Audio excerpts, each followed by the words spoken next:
robbers shoved homeowner in closet, where he kept his guns in yet another pro-Second Amendment story that the national media dare not touch. A homeowner in Sharpstown, Houston was assaulted by 3 robbers who broke into his house and shut him in a closet, unaware that the closet was where he kept his guns.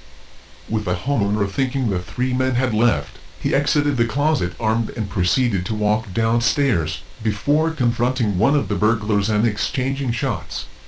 The homeowner was unharmed, but the wounded robbers stumbled outside and collapsed onto the floor, where he was watched by neighbor Craig Gaddis, who had heard the gunfire.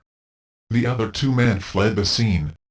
Neighbors said that the area had been plagued by a spate of recent robberies. The wounded suspect was hospitalized and the homeowner faces no charges for defending his property. Guess what? The owner had a gun, Gaddis told local ABC 13 News. He did exactly what he was supposed to do with a gun. That's what they're made for, protect his home.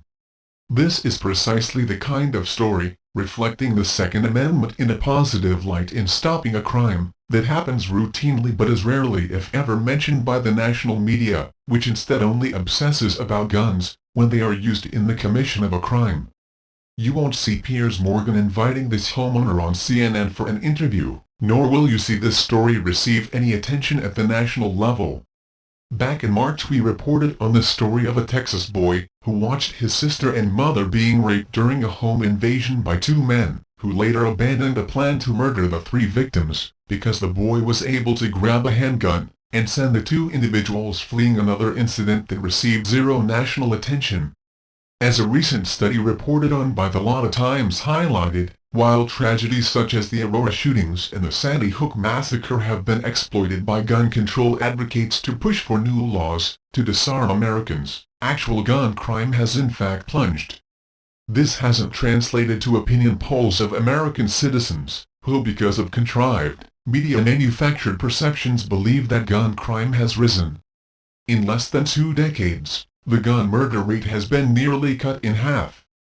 Other gun crimes fell even more sharply, paralleling a broader drop in violent crimes committed with or without guns, states the report.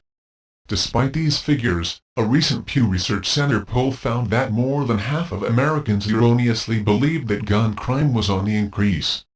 According to a 1993 National Self-Defense survey conducted by Gary Kleck, Ph.D., a professor in the School of Criminology and Criminal Justice at Florida State University in Tallahassee, Americans use guns to defend themselves against a confrontation with a criminal up to 2.5 million times a year. This means that every day in America some 6,800 people use guns to protect themselves.